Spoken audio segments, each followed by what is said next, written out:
Hi and welcome to the This Reportage Podcast. My name is Alan Law. I'm the founder of This Reportage and This Reportage family, and I'm a photographer too. Today, really excited to have the fab Tom Beynon with me.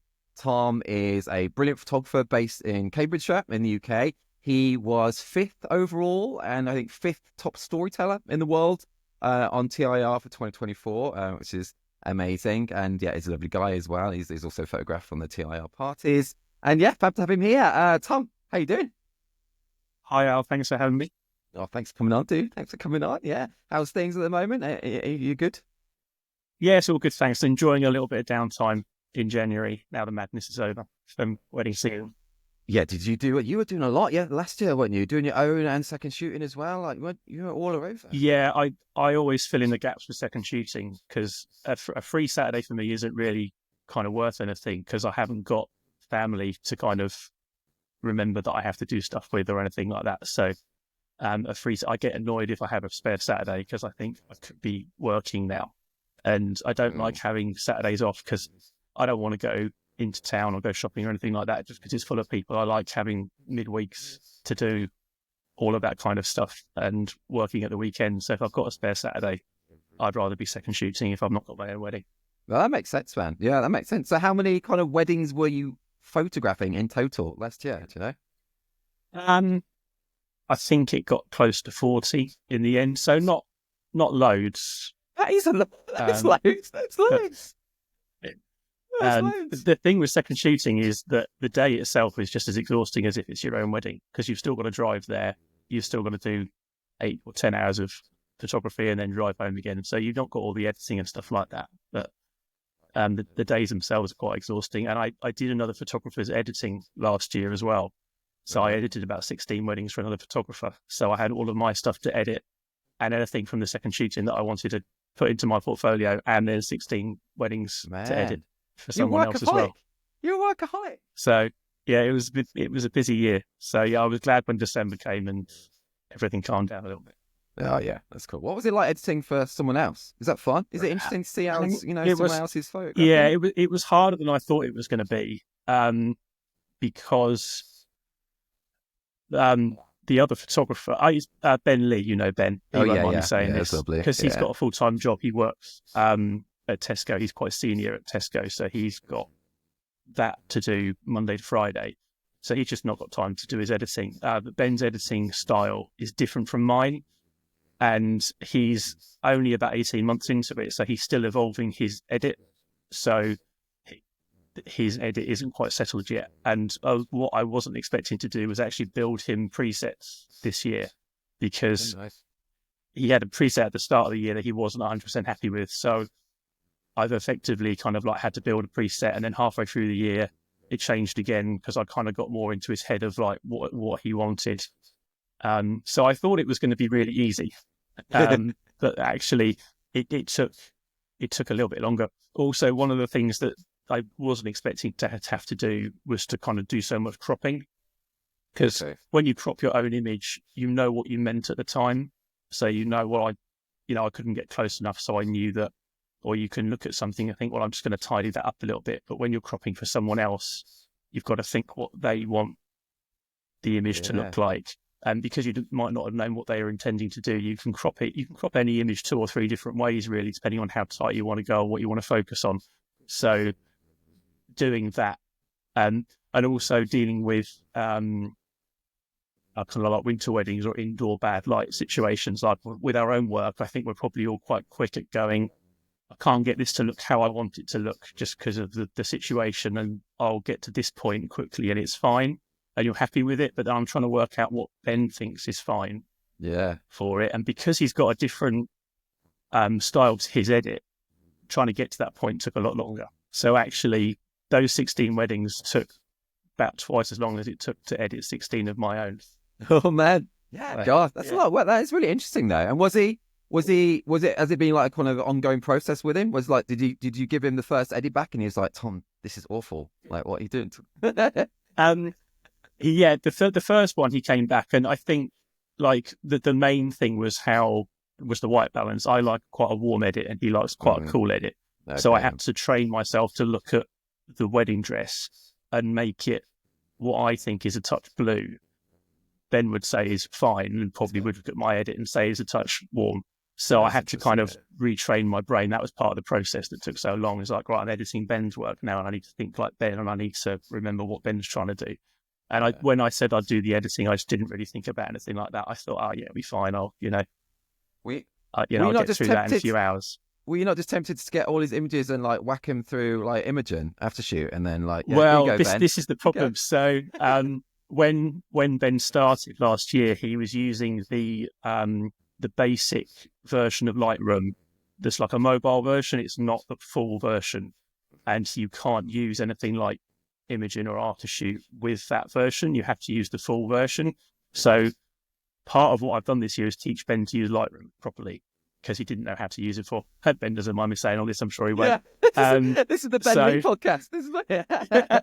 This is So basically the idea was, because he's got a full-time job, he's not got time to edit, so he needs to use Aftershoot or something like that, but he can't use it at the moment because all of his last year's weddings are on that kind of simplified, I don't know what it's called, Lightroom. It's not Lightroom Classic, it's something else. But the interface is completely different, and the terminology that Lightroom use within it is different. So I was trying to explain folders and collections to him in Lightroom, and he didn't understand what they were because the other version of Lightroom uses different terminology. So he's had to completely learn to use Lightroom. So this year I said, I'll edit your weddings. We'll come up with some presets and we can put those weddings into Aftershoot. And then next year you'll have your profile on Aftershoot and you can just do that.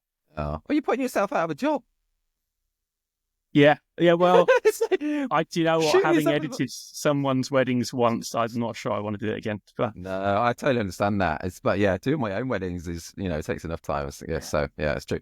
Ben, you mentioned how you were second shooting a lot. Is it Ben that you second shoot with as well, or are you doing it with lots of other photographers? Loads of people. So I have second shot with Ben a couple of times.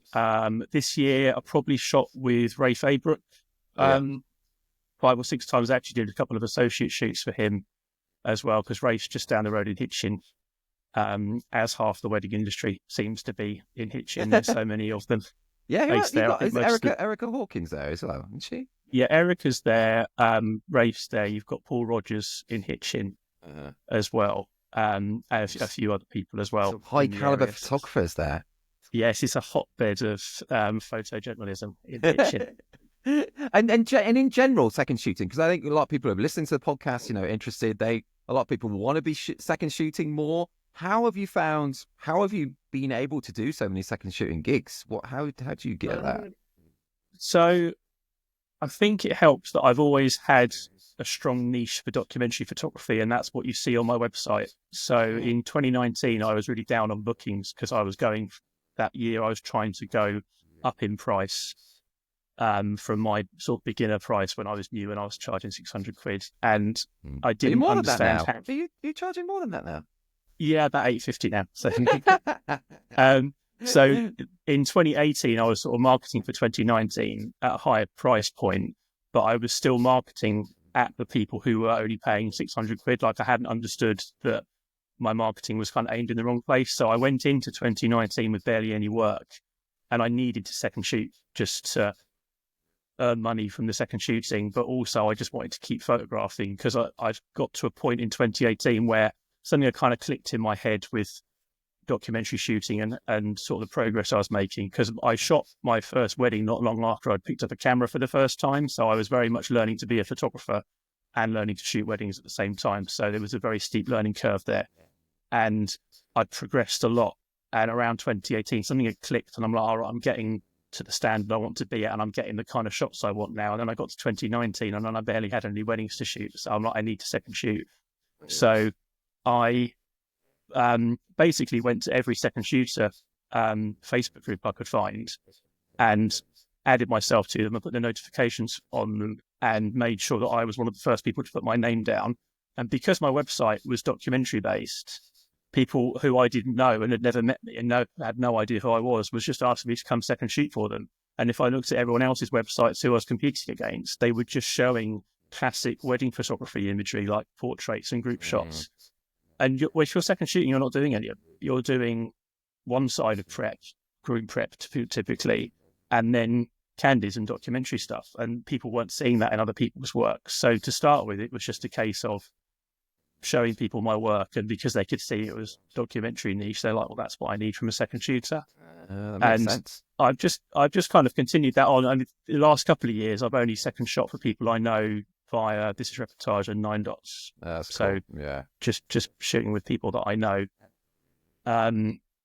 And I just really enjoy it. I love shooting. I got into photography when I was 35, and I finally found the thing I love and that I'm good at, and I want to keep doing it. And if I've got a spare Saturday, I would much rather be doing that, as I said before, than sitting at home. Oh, that's cool, man. So, that's the proper passion for it. Yeah, I'm always pestering people for second shooting gigs. And when you shoot as well, when you're the main photographer, do you often have a second, or do you shoot mostly solo? No, I hate having second shooters. It's so funny irony, isn't it? That is funny. Yeah, I think, and I've probably shot about 170 weddings now, and I think I've had 10 second shooters in that time. It's not something I really push too much, and people I have had they've been there for a reason. So I've been in a situation where we've been doing. I've been with the bride at the bride's parents' house, like half an hour from the venue, and the groom's getting ready at the venue, and we're not turning up until 5 minutes before the ceremony, and so they want photos of the groom getting ready and people arriving. Or I've had large weddings where it's 200 people and there's just a lot going on, and it's been mentioned from the bride about a second shooter. And so if I look at a wedding and think in this situation a second photographer would be useful, I'll pitch it. But typically, I just want to shoot it on my own. I find I can work much easier just being in my own headspace the whole time. And most of my couples don't have videographers as well. So I think this year I've only had one videographer. Yeah, that isn't many. My wedding. Wow. So usually if I'm working with a videographer, it's when I'm second shooting. And then obviously I'm at someone else's wedding and there's a primary photographer and a videographer. But if it's one of my couples, typically it's just me. And I quite enjoy that because I can just get my head into the story of the day and all of that kind of thing. And nothing bugs me more than a videographer who it gets the drinks reception and they've got nothing to do because they don't really need to film too much of the drinks reception. So they just want to come over and talk to me because they think I've got nothing to do as well. Yeah, I get that. Yeah, and particularly with a lot of what we do, a lot of it kind of looks like you're not really doing anything because you're just observing what's happening and you're waiting for a moment. So you're just doing that kind of people watching thing, and it probably looks like you're not really doing anything. So they think, oh, Tom's not doing anything right now. Let's go and talk about cameras and compare what Sony model we've got.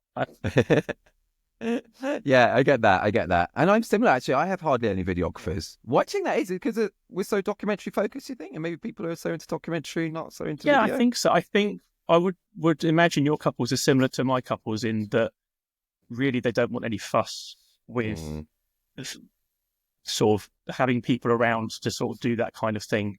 And I would say my couples typically are not into the whole romantic fairy tale side of weddings. So my brides don't start accounts about their bridal journey for planning the wedding and all of that kind of stuff. And they don't have Pinterest boards. They basically plan a wedding because they want to get married and they want to have a good party. But it's not, they're not going to set a mood board for the day and care about that side of things. And I think they just want less hassle, and the idea of being filmed all day is not something there.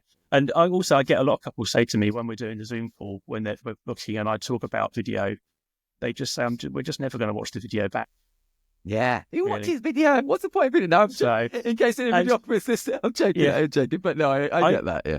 Yeah. And I feel that I can see why videography works for certain parts of the day. So I think the main advantage that video has over photography is the audio rather than the moving picture part. I actually think video isn't a particularly good medium for storytelling in the way that photography is, because I think a good documentary photo can really take you into the day. Whereas a video, particularly the way the wedding videography industry seems to do it, it's very cookie cutter. And I think it's great to hear people's voices back. I understand the importance of that, but I don't think it does a huge amount past that, really. I think all of the storytelling is sort of handled by the photography. And I think if the photography is done well, you don't really need the video aside from the audio. So I've actually recently, last year, started offering simple video packages as an add-on. And I literally just set up 2 cameras for the ceremony and for the speeches that are static, and a mic on the groom or on the mic for the speeches. And they can hear those back and have a very simple video setup where it's nothing too complicated. And it's easy for me just to set up 2 cameras on 2 tripods and hit record and leave them. And that is actually good enough for a lot of my couples who say to me, the ones who have video, I'd say it's a 50-50 split between the ones who want proper wedding video and the ones who actually just say, we just want something really simple. We don't want, spend loads of money on a video. We just need something simple for it. And I'm like, well, I can set up the camera on a tripod and hit record. And it's, Yeah, that makes sense. So you do that for the speeches as well, or is it just a ceremony? Or ceremony and speeches. I've done that twice now.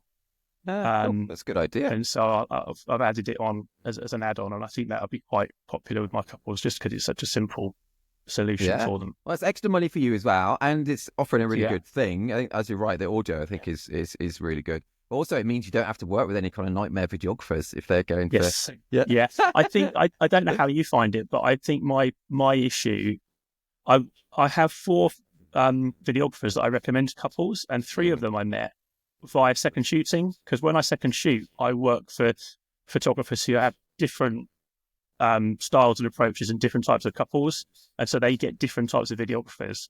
And I'm always quite jealous when I go to those weddings and I'm working with a videographer, and I'm like, oh, I wish I had more of these videographers, because I get an awful lot of like newbie photographers who aren't charging much, or experienced photographers who aren't charging much because they're not very good. And couples are just trying to find a kind of budget solution. And with budget solution comes budget photographers who they're the ones that are frustrating. Whereas when I second shoot, I work with more experienced people who really know what they're doing. And I'm not actually working with this guy has been really good. And I've say of the 4 people that I recommend to couples, 3 of them I've only met through 3 second shootings. Oh, that's funny. It's very much the type of couples I get that is more the issue with the videographers, I think. Yeah, that's interesting. Yeah, I like you as well. I just have a few videographers that I recommend. I don't work with many every year, but one especially that I used to do about 4 or 5 with every year, and I shot his wedding as well, and just has a similar approach, hands off, not directing the couple or anything. What is ever weird, it's happened a handful of times in my career though, is when, I think couples have booked me because of the documentary style, and then I'll turn up and there's a videographer there, and they're like, the videographer's like asking them to put on the makeup again and everything. And I'm like, this doesn't make any sense. It's so weird, isn't it? Yeah, no, that's definitely a problem. Is that it's a problem with photography as well, is that documentary has become a bit of a buzzword that everyone wants to use because it sounds good. But it can mean so many different definitely things. That's an issue I've had with video, is that I will turn up and there'll be a videographer there. Well, hopefully they'll turn up after me. I would try and get there before the videographer. And we'll say hello, and I'll say about, documentary, I'm just going to be hands off and just kind of let things flow. And they'll go, oh yeah, documentary, that's what I do as well. And then they walk into prep, and then they start moving things, and they start saying, right, where should we hang the dress for a good dress shot? And I'm like, I don't care. Like, I'm not going to move the dress. And I've had videographers look at me and say, I did an associate shoot for a friend of mine last year who was ill, and I just jumped in last minute. And the videographer turned around to me and said, where are you going to do your lay flat? And I'm like, my what? He said, your lay flat, laying out the shoes and all bits in prep on the table. Where are you going to do that so I can video it? I'm not going to do it. Yeah. And he's like, oh. And I think this isn't something I really thought about until Patrick Mateer said it to me, is that a lot of videographers think they're documentary because they're working with photographers who are moving the dress, and then they just film it where it is. And so they think that's then they're hands off. And it's not until the photographer doesn't do a lot of that stuff that they realize how much they're relying on photographers to do things that they're then kind of pinching. Basically. Yeah, that makes sense. I never thought about it like that, but that is true. Yes, I had a videographer once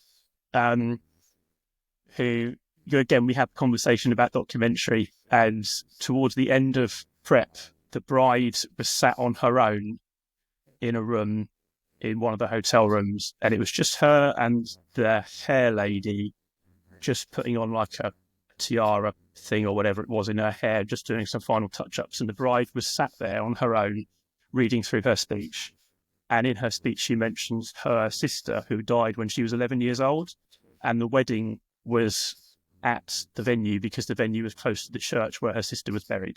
Right. So obviously it's a very emotional day for everyone. And she was just sat there very quietly reading through her speech. And she read through the whole thing, and you could see the emotion on her face, and she could see that she was getting quite tearful.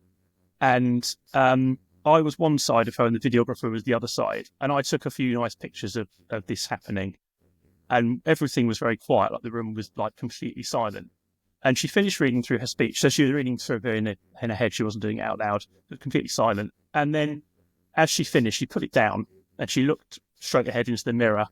And I thought, I'm just going to leave the room now because she can just have a moment to herself, and I've got this picture. And as I was about to leave, the videographer sort of cut through the silence saying, "That was brilliant. Could you read it again? But I'm just going to move round to the other side so I can record you from that side." Oh, my days. Like, yeah, that's crazy. Why would you do that? And, Man, that is crazy. It's crazy. So, yeah, crazy. I like it when it's just me. Yeah, well, I'm totally with you there, Tom. I'm totally with you. I've never had a second shooter as well. So, yeah, I'm totally with you. Yeah, and you've never done second shooting, is that right? I've done just once. I have just one second shot. Yeah, shot for James Rouse years ago, Kew Gardens in London. But that, to be honest, that was mainly because we were going to go out afterwards into London, and I knew I was going to have a good time because that really is fun. But I did enjoy it. that day, second shooting. You would be a very popular second shooter because people like, as I was saying before, about people want to know that you're just going to turn up and do good candid and good documentary work. Yeah. So if you put yourself up for second shooting, you'd be very popular. Oh, thank you. Let's do it. If I don't get that many more bookings this year, I'm going to be all over it.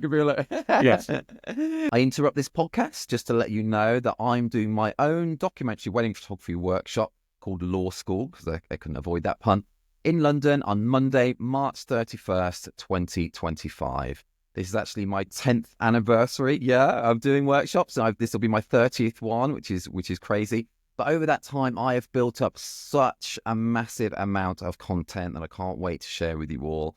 From everything about how I approach every single part of the wedding, to the equipment I use, to composition tips and tricks that are in our toolkit that we can use at every single wedding, how I use Flash on the dance floor and how I don't as well, which is just as important.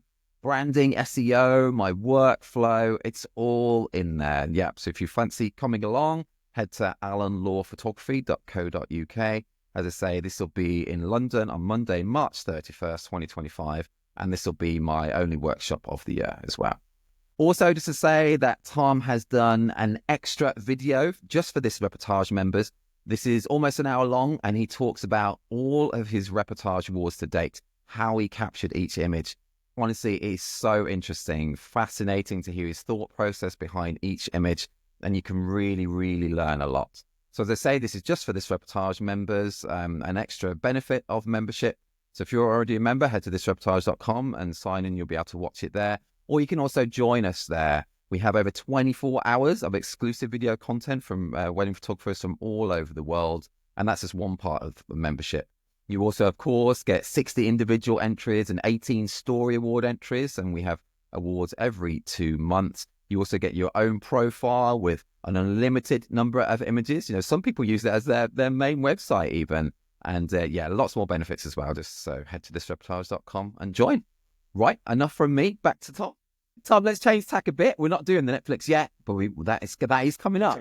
He asked me before we began this. And we are going to do it. And by the way, I forgot to mention as well, if you are listening to this, we are starting 2025 by doing a video version as well, so you can come and watch our very beautiful faces if you head to YouTube or on Spotify. Spotify shows both audio and video, which is good as well. But Tom, something that I see probably more than you on your Instagram stories are your cats, which I think I can see one in the background. I think if you're watching the video, yeah, Charlie's just asleep on his cat tree there. In fact, I'm not sure if it's in seeing the camera. Can you see Charlie? Monty, sorry, just sat. Where is he? What? He is. All right, then. Oh, yes, I can. It's like, yeah. He is just on the sofa there. You can probably just see his eyes peeping through. It's fun with black cats. They tend to sort of merge into the camouflage themselves quite well. Yeah, that's true. So I just wanted, because you do show loads of your cats on your Instagram stories, which is fab. I think love it. They're rescue cats, aren't they? Which is cool. Oh yeah. Do you get couples that are all into cats? Because everyone says, show those elements of your personality, and then you'll attract those kind of couples. And does that happen with you with cats? Does it? I get people mentioning it in my inquiry form. I ask like what it is about my work that they like, and most people talk about like the documentary side of things, but then occasionally you'll just get one. It's like, you've got cats, and we love cats as well. So that's definitely something that does appeal to people. I think if you're a cat person and you meet someone and you know that they're a cat person, there's an affinity. It sort of creates a kind of little bond. Yeah, that's cool. Straight away. Do you get many cats at your weddings then as well? Not at weddings, unfortunately. That's the one downside to them compared to dogs, is that you can bring your dog to a wedding. You can't really bring a cat to a wedding. So I have seen cats at weddings, but it's always been like when the venue's got a cat. Oh, okay. Yeah, not their own cats. That's happened a couple of times. But no, normally it's in prep. So if I've got a prep at a couple's house and I know they've got cats, I will make a point of spending time trying to find the cats to get pictures of cats, because obviously they love their cats and their cats aren't going to be involved in the day. So if I can get them, sleeping in the corner or something like that, they haven't really done it. I've never really had a cat picture yet, but I kind of crave like a really good documentary image of a cat in cat prep. But, they're either, typically a load of strange people have turned up to the house for the day, and cats will do one of two things. They either push off and disappear, or they're very friendly and they'll come and say hello to everyone. But I just seem to have had a run of cats that just did the kind of push off and disappear type. That's a shame, Tom. But I think it's really cool how, you do really have that real strong personality element, I think, from your Instagram and that. And I think a lot of photographers are looking for that. And I try to inject my personality into it as well, but it's tricky. I think even with your profile picture, I think you've really nailed that home as well. I love that image of you and your two cats. That's really cool. Yeah, I was really nervous about putting that as my avatar, because I've always wanted to include the cats in my branding a little bit more and never really known how to do it. So on my website, on my About Me page, there's pictures of the cats and things like that. And almost in November or October last year, I was ill and had the idea for the avatar. And at one point, I think I had, not sure what, I was ill and I don't know what was wrong with me, but at some point I felt quite delirious. Like I had a 24-hour period where I was just really, really ill and felt quite delirious. And it was when I was feeling like that I had the idea for the avatar. And I wasn't sure whether it was a good idea or not. I'm like, is this a good idea? Or am I going to do something that everyone's going to look at and go, that's just a bit weird? And so I kind of had to message Chelsea, and I'm like, I mocked up a version of what I was thinking of doing. And I sent it to Chelsea, and I'm like, Chelsea, is this a good idea? Or just tell me if this is a bad idea or not. And she's like, no, this is brilliant. You should definitely do this. So that kind of gave me the confidence to kind of... Oh, that's nice. That's nice as well. That's nice from Chelsea, and that's Chelsea Canar. How do you say it? Now it's you on the podcast. I should remember. Which one is it? Which one? I don't know. No, Tom. I don't know. But I get a pass for not knowing how to say people's surnames. Yeah, I should know that. I've interviewed her. Yeah, it's been lovely. She just won the TWIA, didn't she? I think. Yes. Yeah, it's cool. So yeah, and she's great. And I've interviewed her on the podcast. If you want to check that out on a past episode, because she comes from a design background as well, doesn't she? I think so. Is that? Yeah, she does. That was one reason why I asked her. And also Chelsea. I know Chelsea won't sugarcoat anything. Because before I've sent her images and I'm like, I'm thinking of entering this for this reportage, and she's like, I think this one's probably better for a story award rather than an individual, which is how I know. That's a good way of saying it. That's so she'll be honest with me about it. So I thought, if this is a bad idea, Chelsea will definitely tell me. She won't. Yeah, she won't sort of That's cool, and it looks great. Sort of graphic looks really good though. How did you design that, by the way? Because people might be interested. Is that because I'm awful man at creating like graphics like that? How did you do that? Very painfully in Photoshop, because it was Photoshop, obviously it's you've got the triangles, and I couldn't work out a way of finding a shape that would give me those three color boxes to fill in. So if you look at the Photoshop file, it's a complete mess because you've got the 3 pictures of us and then like a triangular shape that's colored in and then another shape underneath and another shape underneath. And I've just had to kind of like slowly move them round till they basically line up to be. So really there's good, probably a really slick way of doing it that someone who knows how to use Photoshop properly would have done it in 5 minutes, but it took me about 2 hours just to kind of like flip around and try the best way of doing it. I'd be like doing that as well, but it looks really good. And if I remember, I'm going to include it in this video edition. Oh, sorry, that was a weird cough. I'm going to make it pop up on this video edition, so do check out the video version. Or if you're listening, just head to thisreportage.com. I'll include it on the post as well, because it's awesome, dude. And one thing as well, you said earlier, you mentioned Rafe with someone else I've interviewed on the podcast. And you are speaking at his upcoming like conference soon, aren't you? Yes. The F-Stop conference, which is F-Stop, cool. yes. Yeah, congrats on that, man. Yeah. How are you feeling about that? It's exciting? It is exciting. I'm actually not as nervous about it as I thought I would be.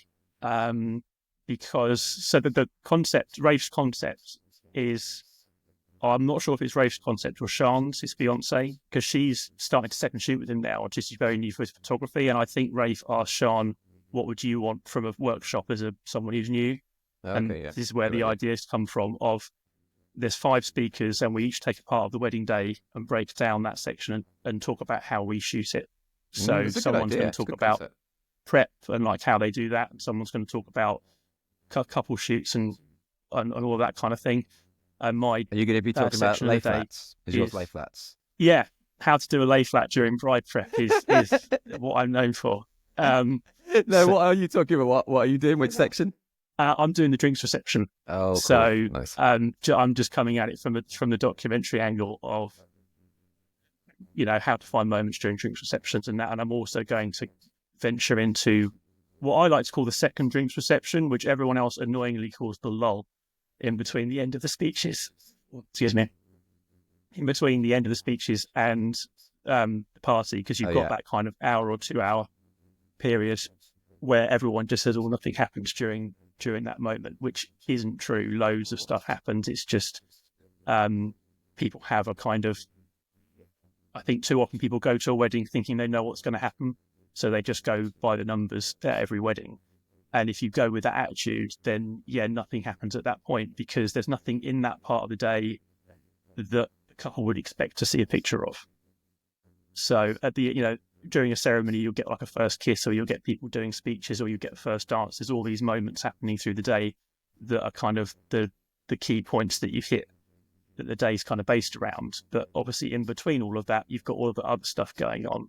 And actually, if you think about the lull as a second drinks reception, particularly on a summer's wedding, or marquee wedding, everyone just goes back outside and carries on drinking. It's just another drinks reception. They're all playing, beer pong or whatever. There's loads of stuff going on. And even when there's not stuff going on, that's one of my favorite times is looking at a wedding thinking it's really quiet right now. And it's like, brilliant. I can spend 15 minutes trying to get something. And if you don't get anything, it doesn't matter, because again, there's nothing the couple's expecting from that time. So actually it's a really good playground if you want to sort of take interesting documentary moments. That part of the day is a really good part of the day to do that. So my section will just be talking about, there's no prescribed images the couple's expecting at this point. So now's the time you get to go and find the interesting things that are happening and all that kind of stuff. Yeah, that's cool, man. That's cool. I didn't interrupt you then, because I thought that could be a good soundbite as well for promoting this podcast. That was really good. So that's really good. I'm glad there's one soundbite. That's one. It's going to be loads. But that was really one more good. than I was expecting. And when is it? When's the conference? I wish I did. Hang on. Let's just double check. I'm going to say the wrong date if I don't. It's in March. It is the 4th of March. The 4th of March, cool. In Hitchin. Okay, that's cool. In Hitchin, the hotspot for documentary photography. That is Hitchin. Yeah. And TIR members get a discount on that actually as well. So I put in a newsletter a few weeks ago as well. So go along. I'm not going to say how much it is, because I will get that information wrong. So if you it's good value though, isn't it? I remember it's good value. Yeah, it's good. The early bird price was £99. Yeah, and cool. Very good. And What's the website? Go up to 150, but I think there's a TIR discount in there as well. I'm that's cool. Sure. There definitely is. And I'll put, if you head to thisreportage.com as well, I'll link to that as well. And yeah, all the best for that, man. Sure, it's going to be great. It's going to be good. Thank you. Yeah, no, so you said about being excited before. Basically, I've just got to stand up and talk about how I photograph a drinks reception. And I could kind of do that with no notes or no prep because I know how I photograph a drinks reception. So it's easier than giving like a general talk. You might give, like you've done talks before where you've got to talk for like an hour on something and it's a bit more freeform. Whereas this is literally just how do you photograph a drinks reception? So I'm just looking forward to it now, to be honest. Oh, that's cool, man. That's really good. That's really good. And the whole concept of the day is a really good idea as well. So that's really cool. All the best for it. All the best for it. Let's change tack though. Let's go to the bit that I think everybody just tunes in for. They don't really care about the photography and stuff. Let's just do the Netflix game. Let's just if you've ever listened to the podcast before, it's just a little way of breaking up the podcast a bit. And I'm going to ask Tom I'm going to read out a synopsis of either a series or a movie. It doesn't have to be on Netflix. I don't know why I gave it the Netflix plug at the beginning. So it could be on anywhere. And we're going to see if you can get the title.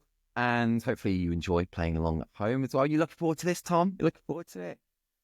Do you know, when I listen to the podcast, I regularly get 2 or 3 out of 3.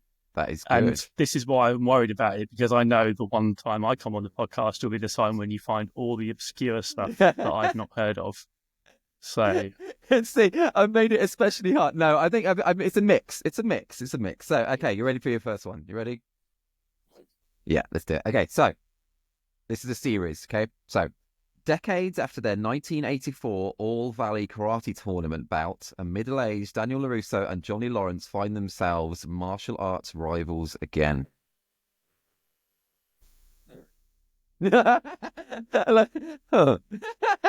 This is what I was worried about. Everyone else is going to be listening to this going, well, it's obviously whatever it is. And I'm just going to sound like an idiot. Is it? I don't really like martial arts. I don't watch martial arts stuff. Is it one of the Karate Kids?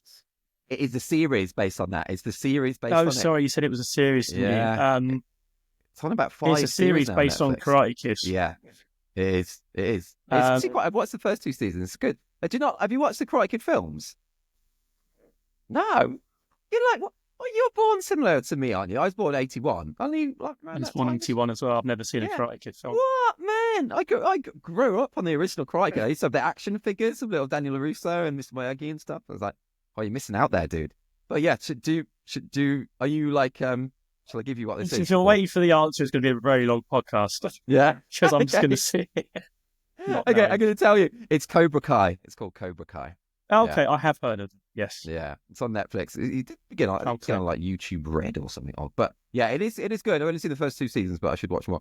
Okay, 0 out of 1 so far, Tom. Not the best start. Okay, good start.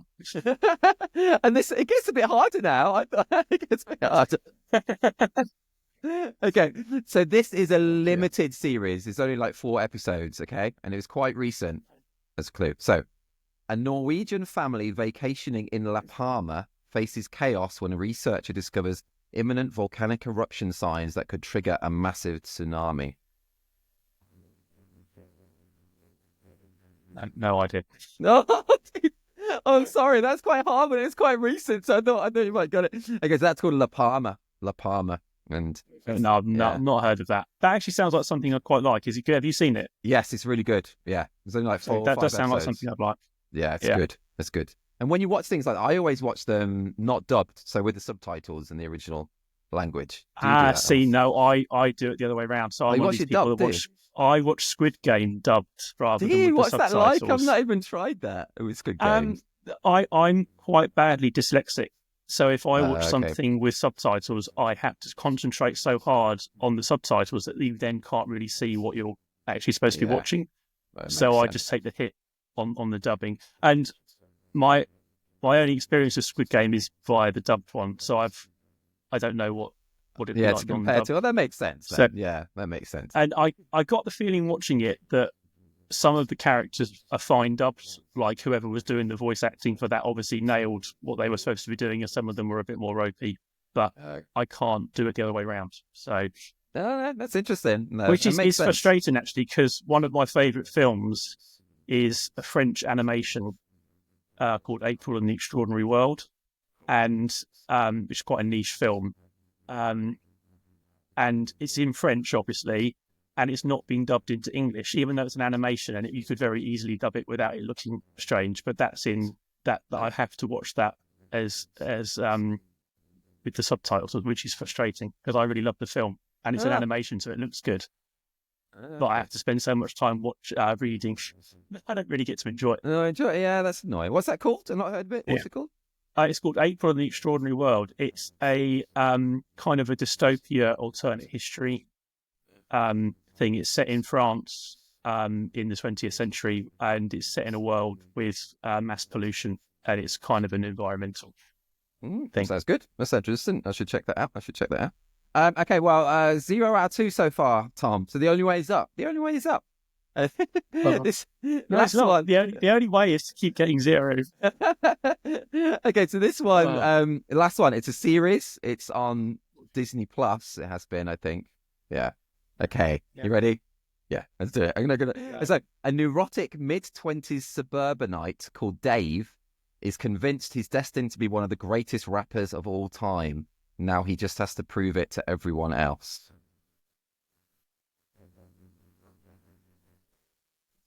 No idea. No. Oh, I knew this would happen. Oh, dude, I'm sorry. That is really good. It's called Dave. It's just called Dave. Yeah, it's on Disney Plus. I mean, the clue was there, wasn't it? It was called Dave. But it's really good on Disney Plus. It's like 3 seasons of it. It's really, really good, really good. But okay, let's add up your score. 1 minute.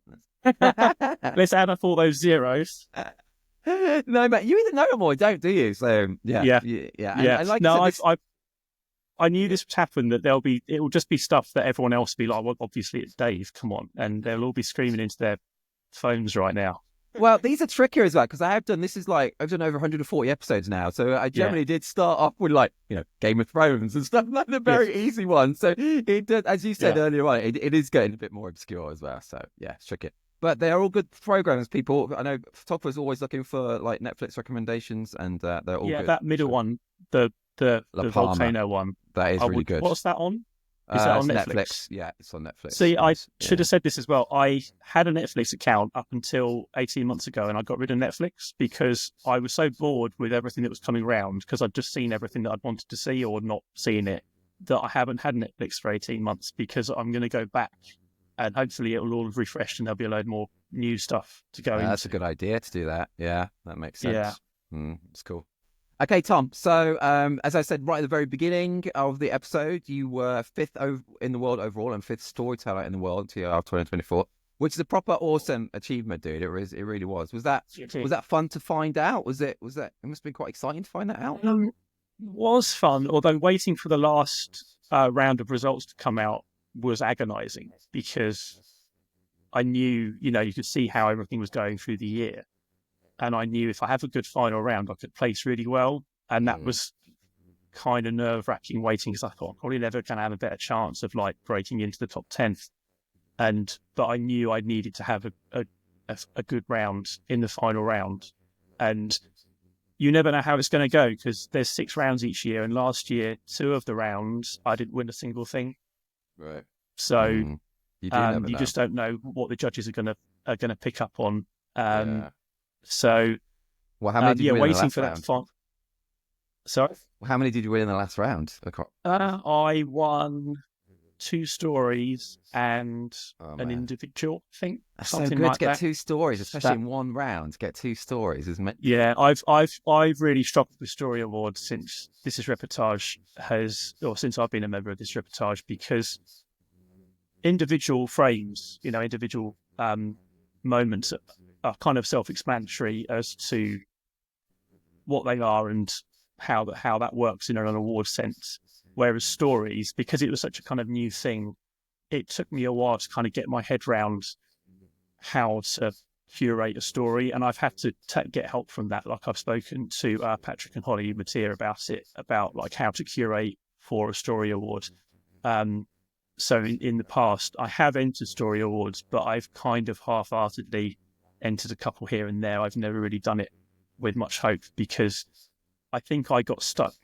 I kind of got bogged down in the idea of telling the story of the wedding I was at So if there was something unusual that happened at a wedding, I felt like you had to include it because I'm trying to show you what happened at this wedding, where it's not really that. It's more of a self-contained set of 15 images that just have to make sense within those 15 images.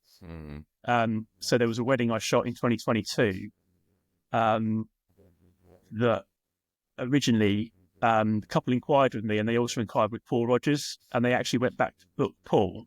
But in that time, Paul had taken a different booking. And Paul messaged me and said, I've recommended you to the couple. And the couple don't know that I know this, but they've come back to book me after having to be turned down by Paul. But they think I think that I was just first choice. Yeah. But I remember being at that wedding. It was a really good wedding. It's one of my favourite weddings I've ever shot.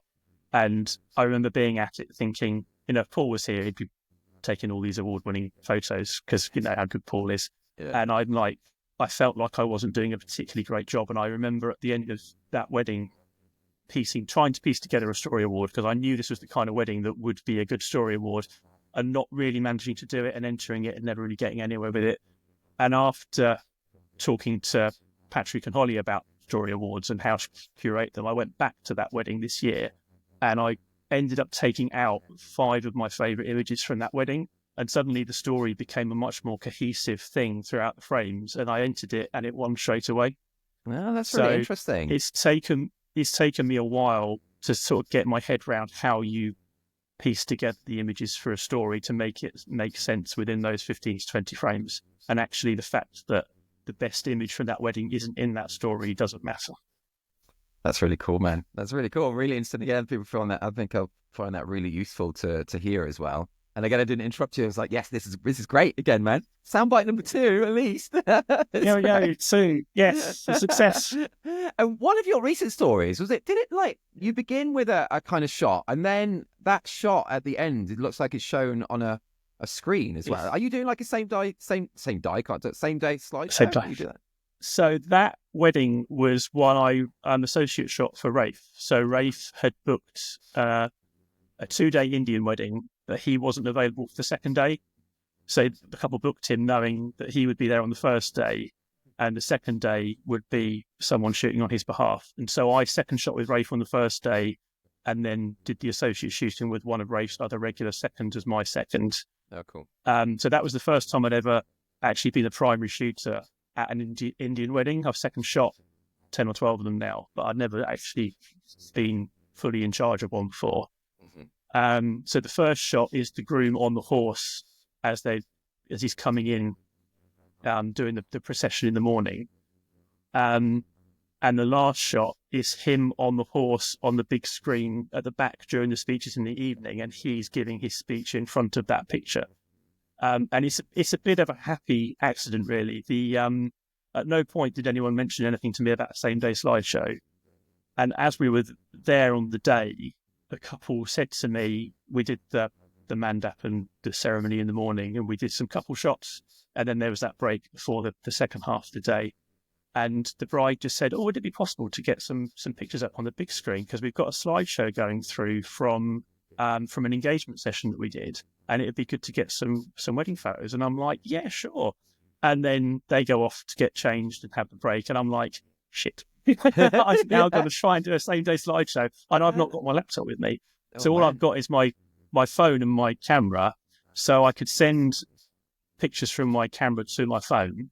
Oh, nice. Yeah. And I just went through and found 6 or 7 pictures to send to my phone that I could then email to the DJ to say, can you please put these up on the big screen? Oh, well done. So I just went through and found 6 or 7 pictures, and they looked awful on the screen because I made the mistake of not just sending the out-of-camera JPEGs, but I tried to edit them on my phone a little bit, and I kind of oversaturated them a little bit. So they were a little bit oversaturated on the screen, and the photographer who did their engagement session was not Rafe. It was just some other random photographer who had a very different edit to mine. So it was mixed in with these very cool, crisp, nicely edited, but quite cool images. And then suddenly my bright orange images would flash up on the screen. But I included that one because I thought the groom, I really love this picture. And I remember at the time taking it, thinking that's a really cool shot. And I thought, I bet he'll enjoy that And I actually was with him when he saw it on the big screen for the first time. And I've got a picture in the album of his face looking at the picture for the first time. And he's just got this amazing, like, oh my God, I look amazing. Which was really nice. It's a great way to open and end the story award as well. Yeah. So I knew there was a story in there, but the dance floor was not a particularly good dance floor. They just weren't a party couple at all. And so I didn't know how to end it. And I thought topping tailing it this way with a first image and last image was something that would stand out to the judges as well. And you could see that kind of complete storytelling. So that's something that I've heard people say before with story awards, is you don't need to include every part of the day with it. So, if prep is no good, you can just start with, the confetti shot, or if the evening party is no good, you can just end it a little bit earlier. As long as the those images themselves create a story, it doesn't matter that other stuff's not in it as well. You're just showing a story. I think that for me, that was the thing to get my head over. It's not the whole wedding. It's just a story from within that wedding that you're trying to show. And as long as it makes sense on its own, the fact that some part of a wedding day got missed out doesn't matter too much. Yeah, that's so cool. Great advice again. All these great advice bombs, man. Advice bombs, just made that up. But yeah, it's so good. It's so good. It's so good. And I was thinking that because I said about how you were 5th overall and 5th storyteller. It's our amazing awards. You also, though, got an even bigger kind of achievement last year when you were the overall Premier Inn spotter of the year. Tom, congrats on that. That's got to be bigger than the TIR awards, surely. That's the big one. All the kids are talking about it, Alan. No, so it's funny. If anyone probably have no idea what I'm talking about. On my own Instagram Alan Law photo, I was just, because I stay at Premier Inns all the time for weddings, I was putting up photos and seeing if people could guess which Premier Inn. And Tom was the overall winner. How many you got? You got loads, about 9 or 11 or something. Yeah, I got all of them. Yeah, that is crazy, man. How do you do it? It's people just a little insight. It's just a little insight into how sad my life is, that I've got nothing better to do than just sit on my laptop and try and work out what a Premier Inn Alan's staying at from a random picture of the side of the building. Some of them are quite easy, because one of them you showed, you were up in Norwich somewhere and you showed the road sign. And it was a really unusual name. I can't remember what it was now, but it's like there can't be many roads in the UK with that name. So I just Googled that, and it was like Norwich, and I'm like, well, it's the Premier Inn in Norwich, So I think I got lucky with the first one, because I remember the first time you did it, you were shooting up. Were you in Leeds or York or somewhere like that? And you said you had to drive home, but you stopped overnight halfway at a Premier Inn. Oh yeah, that was the one that I used to. Yeah, I used to live in Bromsgrove, and I know my geography is quite good, so I instantly knew, well, if you're driving from there back to the arse end of Cornwall, where I lived in Bromsgrove on the M5, that is pretty much halfway. Yeah. But there's no Premier Inn in Bromsgrove, but I knew there was one down the road in Worcester, so I just Googled the Premier Inn in Worcester, and it was the same photo. That's the Google photo and your photo are basically the same. That's proper hardcore detective skills. I think that was probably the hardest one to get, and I was just lucky. No one else got that. No one else got that. You were the only one. What I've found out about 2 weeks ago, I said there's no Premier Inn in Bromsgrove, which is why I knew it was. I can't remember why I was looking at a map of Bromsgrove for some random reason. There is a Premier Inn in Bromsgrove. I never knew. Oh, there is? It's there? Oh, there you go. So I might have got that wrong if I'd known. It's a funny link, actually. I don't know if I told you before. I was born in Bromsgrove.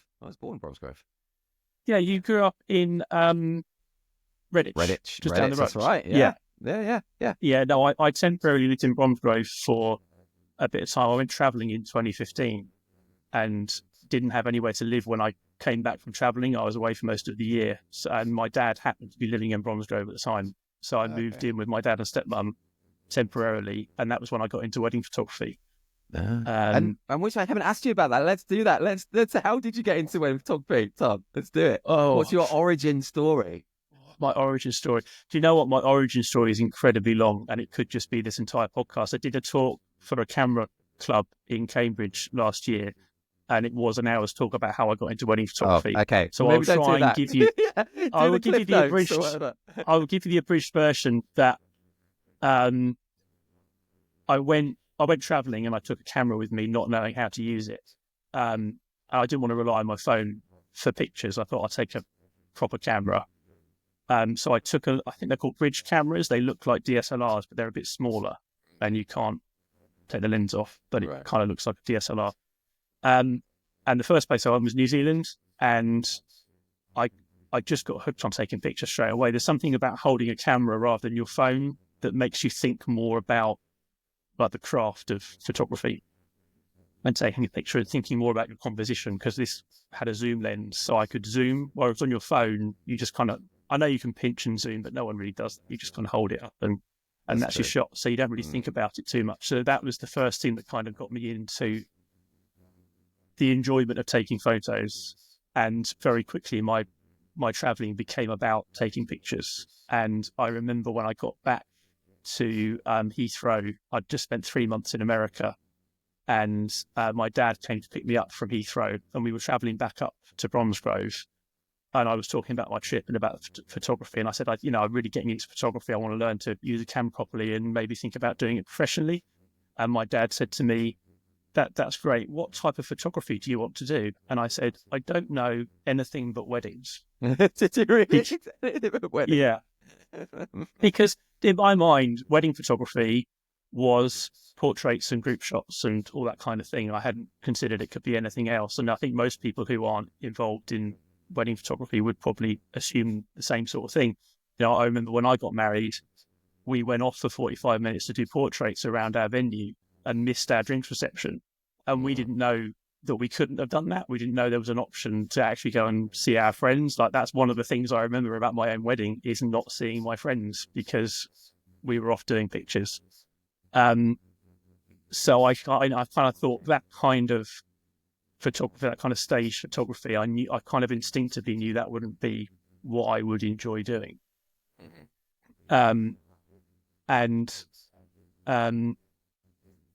So when I got back, I started taking the camera. I got a proper camera in inverted commas, and started taking it just everywhere I went. Just if I was somewhere, I had the camera with me, and I was shooting a lot of like family and friends stuff.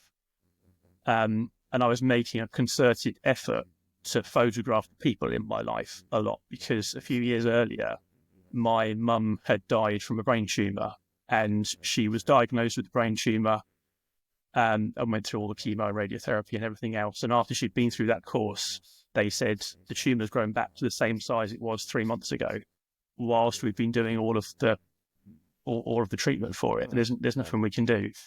And you've probably just got a few months left to live. And so when we were going through all of that, we were going through all our old family photos, and I realised how little I had of my own mother. Like, I was 33 when she died, and I think I've taken like 3 photos of her in my entire life. And I just couldn't find anything. There's only one photo of the two of us together with me as an adult. Right, gosh. And so that really hit home to me, this idea of like how important photography is.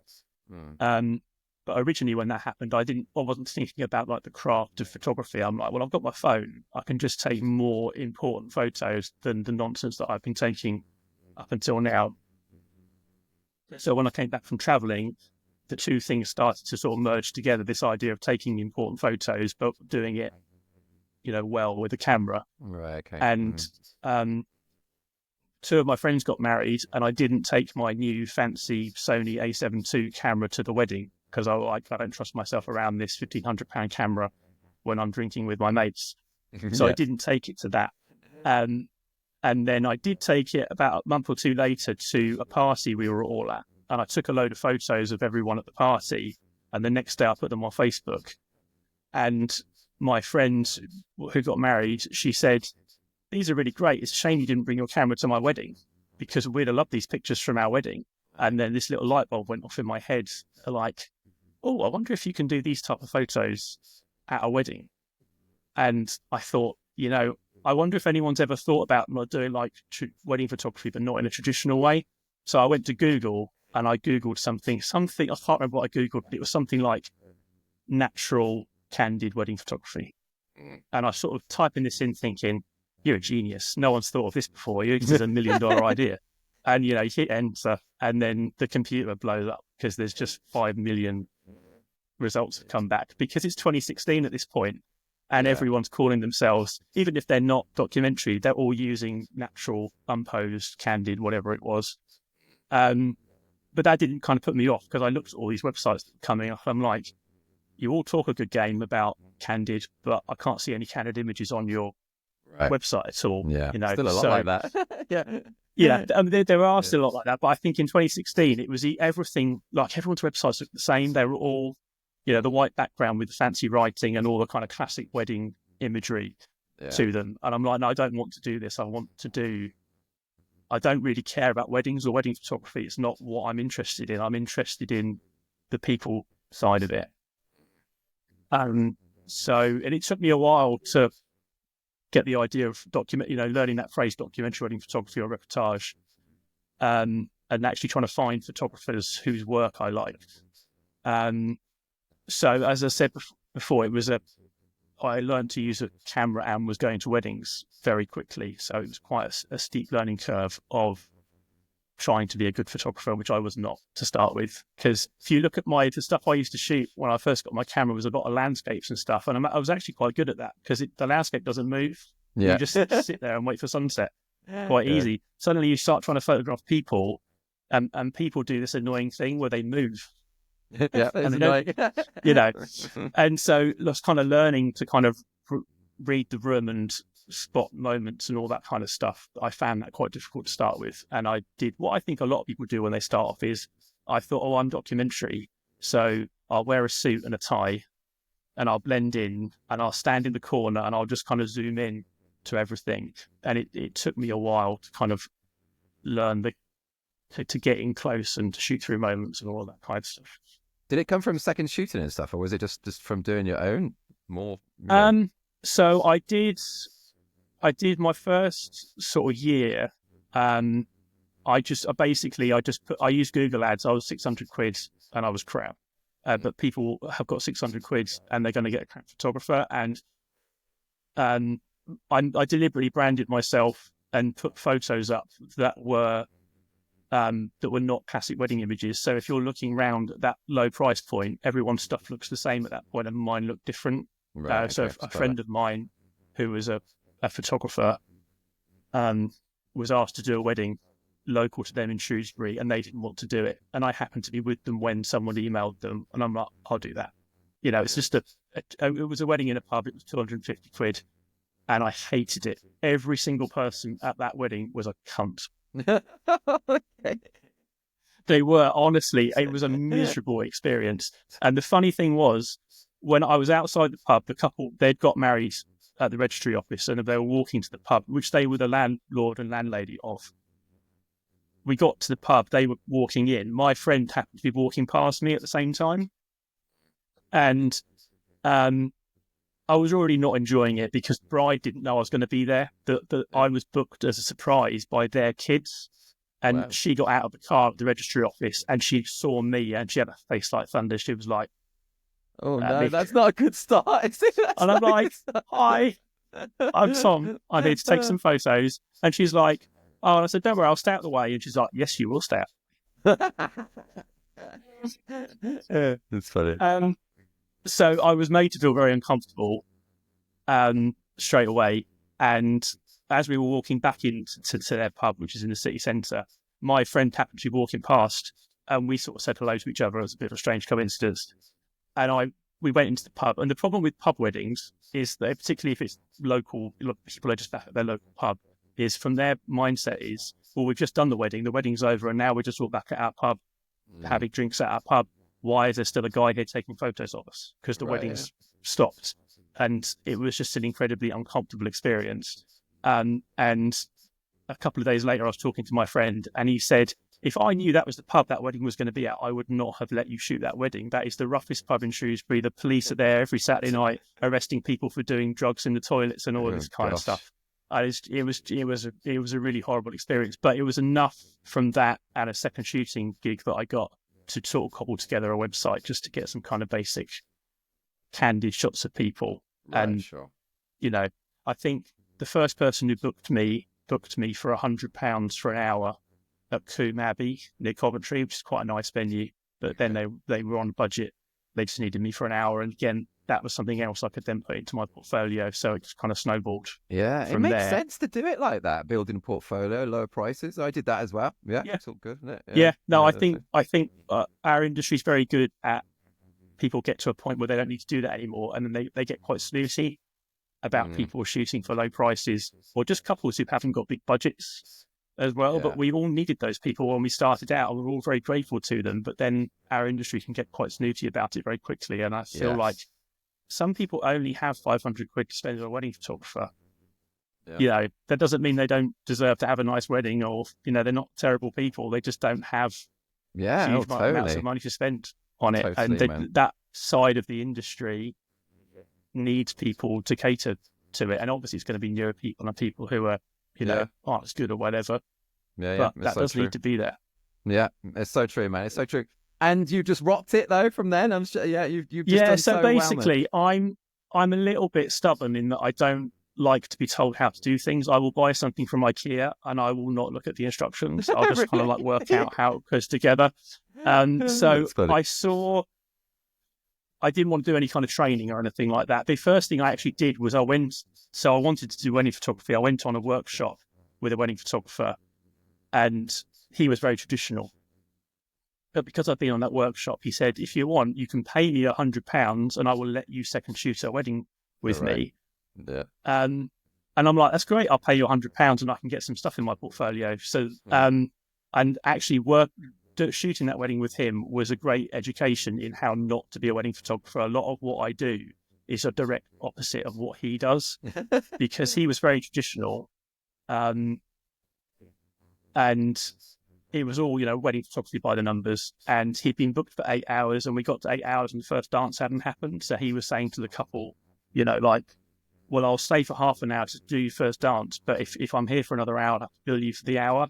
And I'm like, why are you having this conversation with a couple on their wedding day? I'm sure it's common that weddings run late. And obviously now I do know no wedding runs to time ever. The first dances just happen when they happen, pretty much. And the way he was at that wedding was very kind of business minded. And I don't really think he was enjoying it. It was just do it by the numbers. And at one point he was photographing the setup for the dinner whilst the groom and his mates were messing around on the grass. At one point they picked him up and they ran him to the other side of the grass and back. And I was taking pictures of it because I'm like, surely this is what we should be taking pictures of right now. Yeah. And he was in the room for about what I felt was about 45 minutes just doing room detail shots. And at the end of the speeches, the best man did his toast, like the final toast. And he said, to the bride and groom, they all did the cheers, and the photographer stood up, walked past. I was at the back of the room, walked past me and says, "Oh, that's the last thing now till the cake cut in about an hour. We can go put our feet up." And he walked out the room, and I looked back at the top table, and you can probably guess what's happening at this point. The groom's gone over to the best man, and they're having a hug. And then the bride's hugging the best man, and then the groom's hugging the dad, and everyone's just hugging the fuck out of the place. And it's like, should we not be photographing this right now? And he's like walking through to the bar area, just go grab a drink. And it's just like, yeah, that's crazy. I was really glad I did that, because I saw it really cemented my mind of what I think wedding photography should be. Yeah. It can be just as good, couldn't it? Seeing what you don't want to do can be just as good. It really can. Yeah, and I think if I'd actually gone... I was going to say, I don't offer that £100 thing to come along with me anymore. Yeah, so that was No, I'm joking. That wasn't me. Me. But yeah, no, sorry. So dumb. So I mean, there's a few things as well, like that photographer. He delivered 4 sets of images to the couple. So they got full colour, full black and white. They also got sepia with a really strong vignette. And then something else as well. And I was like, I don't understand why they've got 4 copies of every image. Yeah, man. And there was well over 1,000 images there. And the groom said to me, he's basically delivered us too much. And if he just cut it down by 2/3, we'd really like our wedding images. But because he sent us 2 or 3 copies of similar kind of shots. And it's like, if we'd not got the bad stuff, the good stuff would look even better. Yeah, so makes sense. I've always been quite tight on my my culling to just to make sure it's a really good set, rather than offering. I will offer variations of images sometimes, but they still have to both be good shots. It can't just be four images, almost like outtakes type thing. Yeah. That's all super interesting. And we're talking about single images. Let's talk about one of your specific images, actually. And if people are watching the video version, they'll be able to see it. If you're not, you can head to YouTube or Spotify, where you'll be able to see it. So, Tom, this is one of your Reportage Awards. It was an awesome shot. So, if people are not watching, just to explain it, it appears to be it's the first kiss, isn't it? It's first kiss. Yeah, it's first kiss. But he's taken it, focusing on the mirror in the background, which is just something that I don't think I've really ever seen before. It's so cool and so different. So, yeah, can you tell us about this shot? What your whole thought process? Yeah, so the couple, they're Johnny and Alice. I've known Johnny for about 10, 15 years now. So they're friends of mine. And I don't know if you've shot wedding for friends of yours, but I find that more nerve-wracking because I knew Johnny from before I was a wedding photographer. So he's kind of seen me go through the process. And his mum, when I had a Facebook account, I used to post everything on my Facebook account. And his mum would like stuff all the time. Mm-hmm. So I turned up to the wedding feeling a lot of pressure. Like, they know, they've always said they'd book me for their wedding. Right. And they've seen me win these awards. And I really wanted to win an award at this wedding kind of for them. Oh, almost. I get that. Yeah, that's cool. Because a lot of my couples, half my couples who are on Instagram, half my couples aren't on Instagram, and the ones that are seem to be the ones whose weddings don't win awards, and I always feel slightly awkward that, they see me winning all these awards for all these other weddings. I turned up to this one thinking I really wanted to win an award for Johnny and Alice, and I walked. So something I do at the start of every wedding day is walk around the venue, familiarise myself with it, and think about which parts of the venue. Why have they picked this venue? Like, what is it? Is there a unique feature about this wedding that I want to include in the photos in some way? Because if it's a marquee or like a generic barn venue, then you kind of know what you're going to get with those things. But some venues like this one have interesting features or things that are different about them that set them apart from other venues. And I always want to try and use that within the imagery somewhere to kind of show where they are, but not just a kind of basic kind of scene setting shot, but just to show it interestingly within the story of the day somewhere. I walked into the ceremony room in the morning, and the staff were putting up decorations and things, and I just saw this mirror there, and I looked at it and I thought, that's funny, it's pointing directly at where they're going to be standing during their ceremony. It's like, well, I've got to use that mirror in a shot somewhere. Like, there's a potential there for a shot. So I sort of kept it in the back of my mind and thought, during the ceremony, I need to use this somewhere in the ceremony, and there's going to be a really cool shot with that mirror because it's just pointing directly at them. You can't actually see it in the photo really, but it's actually angled. The top of the mirror is angled away from the wall slightly. Oh yeah, so now that you've mentioned it, I can get that semi. Because if you think if it was flat against the wall, you wouldn't be able to see them at that angle. It would be going over everyone's heads. So it's angled down slightly. And I actually thought, when I did this, probably every wedding photographer who comes to this venue probably takes this exact same shot because the mirror is pointed directly at the couple. But you've not seen one before. I've not seen it. Yeah. Well, no. I checked their account and couldn't see one on there. And my original thought was that I actually wanted to be in the aisle and get her in the mirror and Johnny waiting for her as she's coming down the aisle, and try and get, like, that was the original shot I wanted to get.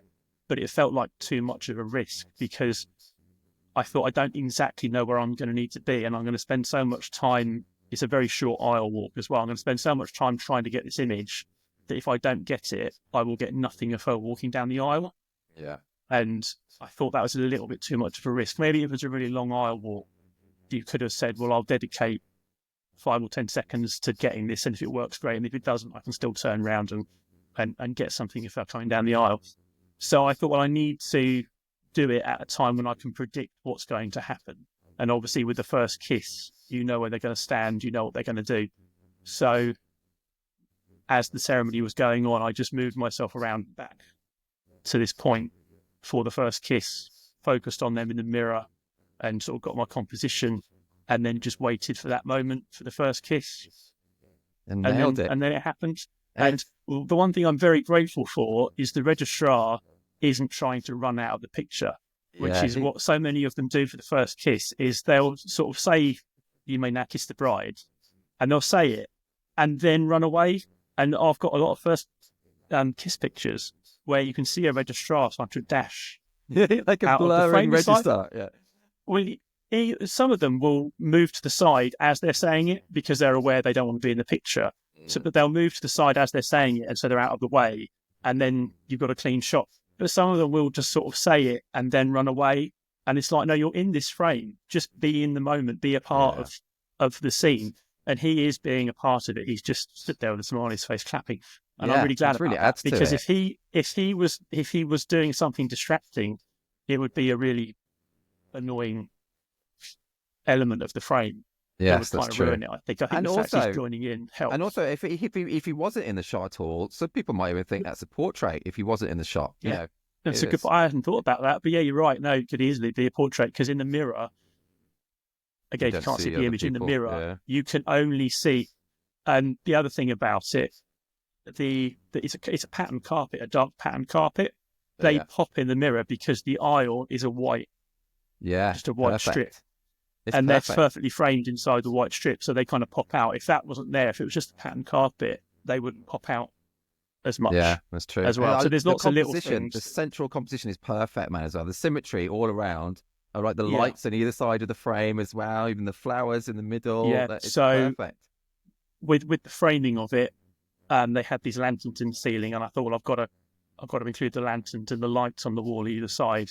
You know, because I think it would be very tempting. I don't really like to shoot in portrait orientation, but it'd be very tempting, I think, just to kind of shoot it in portrait and just have the photo to just be them blurred out and the mirror above them in focus and cut out all the stuff at the side. But I think the fact that it's all included just gives it, just gives the image a bit more. I think it's such a great shot, man. It really is. It's really, really cool, and it's brave as well. You know, I think it's. You know, to get these creative shots is in, like, maybe in a drink reception when there's kind of no pressure or something, that's one thing. But to get a kind of creative, awesomely creative shot like this in such a big moment, like the first kiss, it's a big deal. I was very, as I stood there waiting for it, I was a bit nervous because I thought I just need everything to be the way I need it to be for this to work. And if something happens unexpected, I've probably not got a shot of their first kiss. So yeah, it was a risk, but that's where the best photos come from. It's from taking a risk, and from having the experience to know that this is a risk, but it's a very calculated risk that I'm 90% certain this will come off, because couples don't tend to do anything. You know, you'll get the odd couple that do a first kiss and then he'll like do a swoop or something like that. But I know Johnny and Alice, and I know they're not that type of couple. So. It was a risk, but it was sort of a calculated one. That's cool. And do they know? Are they happy that that's awarded? They must know. Yes, and they are kind of thrilled. This is they love seeing it come round on Instagram when it comes round every now and again. I always tag them in it, and you know, so So as I said before, about probably more than half my couples just aren't on Instagram. I don't get couples that use social media very much. So when I do win awards, a lot of the time I've not got anyone to tag in the image or to, you know, to share it on their stories and things like that. Whereas Johnny and Alice are on Instagram and do use it, so they can share it as well. So that's quite nice. That's a win-win as well. That's cool. Thank you for talking about that. And for this Reportage members, Tom is going to do an exclusive video with me just after this podcast, where he's going to talk about all his reportage awards and how I capture them. It's going to be really insightful. Like, that was great. So yeah, head to thisreportage.com if you're a member, or you can join there. And it's going to be an exclusive video with Tom. So let's stop this sharing, man. That's really, really, really cool. That was. And there, big screen again. My ugly mug, like right in my face. Okay, that's good. Man, we've already done an hour and 18 minutes. So it's just, it's flown, isn't it? It's flown. Let's do some quick fire. No, it's great, man. It's been so good. It's been so good. Let's do some quick fire though, because I want to ask you some more questions and I'm not being able to do it. So yeah, quick fire. Okay, are you ready? Do you prefer sleeping or eating? That is not quick fire, Tom. That's Sorry. Eating. Eating. Oh, okay. Oh, well, okay, that's good. I prefer sleeping. Interesting. If you could advocate for someone to watch just one TV series, what would it be? God. This is not quick fire, is it? No. I've recently got into Severance. Oh, I want to watch that. Is it really good? Yeah, there's some glaring plot holes in it, which stuff in it doesn't make sense. But if you just get past all of that, it is really good. The second season's just started on Apple TV. I'm quite lucky because the first season came out, I think, in 2022, and so everyone's had to wait 3 years for season 2. And but you were just I only got into it. I only got into it. I got Apple TV back because the second season of Silo came on. So I changed my internet provider. Yeah, it's really good. I changed my internet provider about 18 months ago, and I got a free 6-month sub to Apple. Oh, nice. Cool. TV. And I watched Silo. I didn't actually see Severance on there, but I got into Silo, and it came back for a second season. So I'm like, I just need a 1-month sub to Apple TV just to binge watch the second season of Silo, which I did. But then just started looking around at other stuff and came across Severance randomly. So I've only had about a week to wait for season 2 to come round. I'm glad I didn't have that 3-year gap. It's great when it ended on quite a cliffhanger. Oh, so. Did it? Oh, okay. So I don't know. Yeah. But it's great when that happens, isn't it? That's cool. It's like when you get into a podcast and you realise there's like 140 more episodes of it. Yeah. But it is true, isn't it? And recently for me, I only just discovered Sleep Token. I know we briefly messaged on Instagram about it, but I only just discovered them. And then to find that they've got 3 albums as well and the EPs, it's like, oh my days, this is so good. I'm so obsessed with Sleep Token, man. I just think the music is amazing. It's so multi-genre. It's like ridiculous. It's incredible. Love it. So good. I did go. I had heard them before. I went back to listen to them actually after we spoke about them. And it's good gym music. Some of them, like the heavier sections of that is but then some of them it goes like really piano ballady as well, and like that's what you have to be quite careful with your songs because they can be like, from what I've heard anyway, they can be like 10 minutes long, and there can be like a ballady section, and suddenly you're halfway through a rep, and it's like, I don't need a piano cutting in now. That's funny. You said you preferred eating over sleeping. What would be your meal on death row? Your last meal on death row? This is not quick fire, Tom. Don't do quick fire. Sorry. I guess Tom it's pizza. Does not do quick fire. I don't do quick fire. People need to take time to really listen to what I've got to say, Alan. No, probably pizza. I think anyone who sees my Instagram will know how obsessed I am with free pizza at weddings. That's good. I've never actually taken any pizza at a wedding, though. Never done it. I know, it's because I'm saving myself for the McDonald's on the drive home. No, of course, yeah. No, the free wedding pizza, I gorge myself on that quite a lot. That's cool. Okay. And let's do one last question, and it doesn't have to be quick fire, this one. So let's just go. Yeah. Tom Beynon, what would be your top tips or top tip to help someone become better at the documentary side of what we do? So there's specifically a documentary. If you had one top tip or any thoughts, what would it be? This definitely can't be quick fire. I reckon you could have opened with that question and just left me for an hour, for the whole and you would have come back and found I was still talking, because I've probably got quite a lot to say on that, to be honest. I think, so you ask this question quite a lot on the podcast, and most people's advice, which is always really good advice, but it's always like the on-the-day stuff about like seeing what's happening in the in-between moments and shooting through moments, which is all important to do. I would say probably the most important thing you can do to be good at documentary is that all the stuff you do before the wedding, as well as all the stuff on the day. And what I mean by that is like turning up without an agenda. So if you think you know what the day is going to be like because you've been to weddings before and you know basically how they run, if you just turn up with that attitude of kind of knowing what's going to happen, you will just see the stuff you're expecting to see, and you will photograph the stuff you're expecting to photograph, and you're not going to leave yourself open to seeing the stuff that's happening in between. So, like I said before, with the guy who I shot for at my first wedding, when he said to me after the speech, "Well, that's the last thing till cake cut. Now we can go and sit down for an hour." That's expecting to see he's turned up with an agenda of the speech is finished, then the next thing is the cake cut and first dance. And, on that little timeline, as you walk into a wedding where it says, 1 p.m. ceremony and all of that kind of stuff, there's nothing in there. You've got the lull. So there's nothing happening.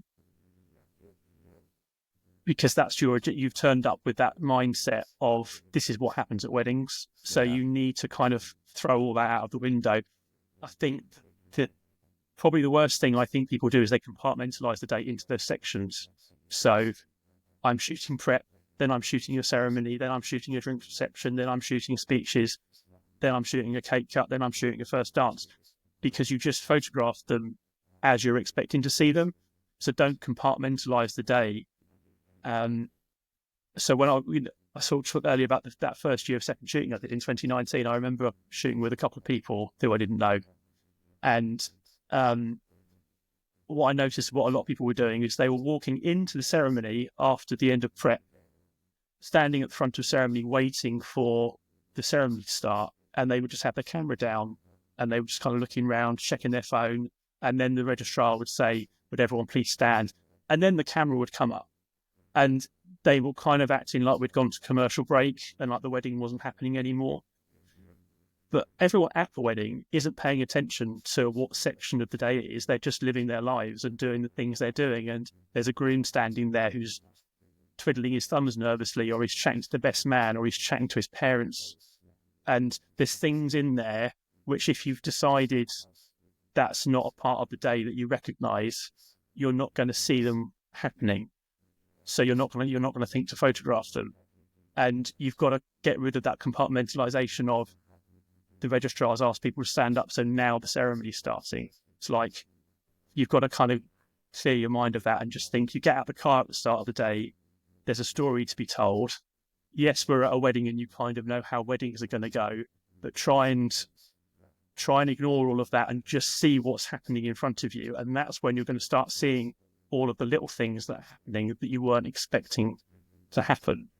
And certainly with this reportage, that's when a lot of the best award-winning moments are going to happen as well. If you want to win a This Reportage award or a story award, it's not just all of those main beats of the day that you're expecting to see. If you just photograph all of those standard bits, you're not going to win a This Reportage award, because you can't just have bride walks down aisle, first kiss, confetti, people giving a speech, because that's every wedding. It's like, what else is happening? That's the interesting stuff.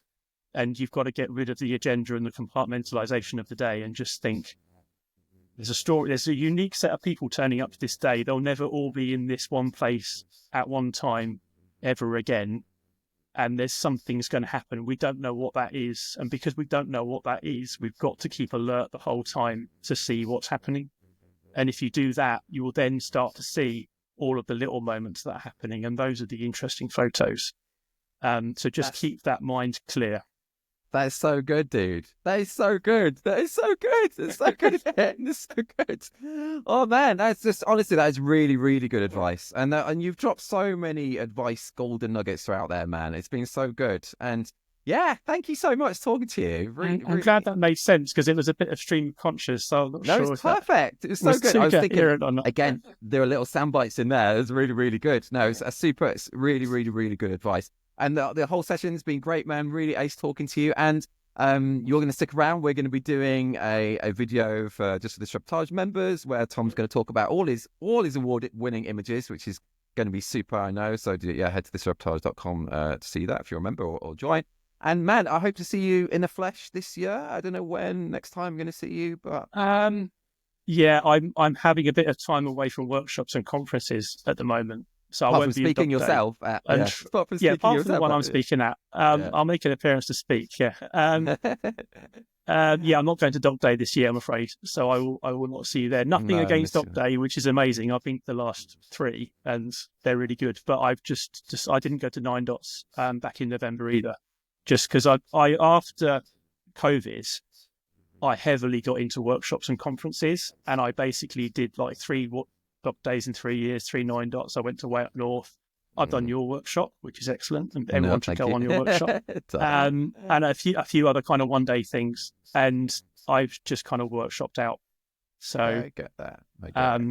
Well, maybe at the Christmas party if we do that this year. Or I was going to ask, is there a Christmas party in December? Well, I'm not organised one yet, but maybe we had a fallow year last year, so maybe this year. Yeah, we'll see. I don't know. Or I'm thinking maybe even like a summer meetup as well. I don't know.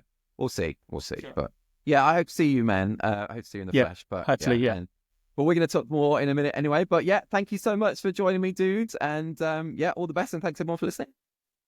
Thank you. Bye. I don't know why I go into such a high bye voice in there anyway, but yeah. Bye, man.